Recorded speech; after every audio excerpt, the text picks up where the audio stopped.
Here's our customer with the pink Jeep. What do you think of that color, sir? Love it, love it. Yeah. Happy wife, huh?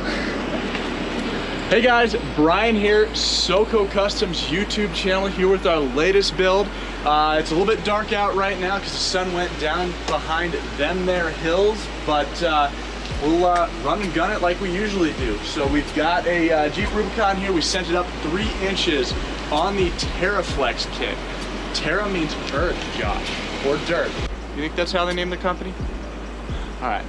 Well, so then we did a 35-12-50. These are the Nitto Terra Grappler G2s. We do have a video. Please click the card if you want to know more about this specific tire.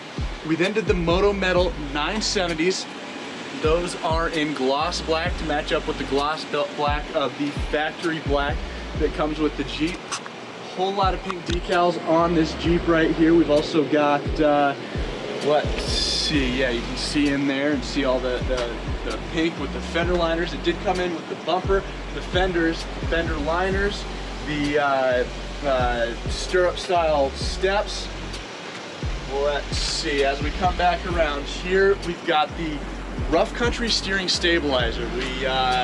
One note about steering stabilizers is that shouldn't be your first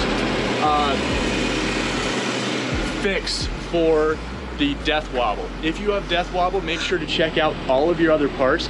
Make sure that you're not just throwing parts at something, because that will hide the problem and not fix the problem. So these are really just to make sure that you're not adding additional wear to those parts and not having those big tires swing a little extra hard.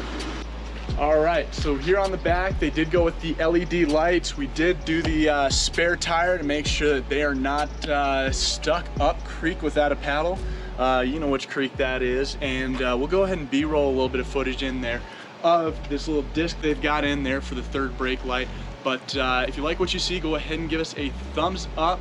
Give us a subscribe. We'll do plenty more of these build videos. I will try to lighten up this as much as possible in post-production, and we'll talk to you guys soon.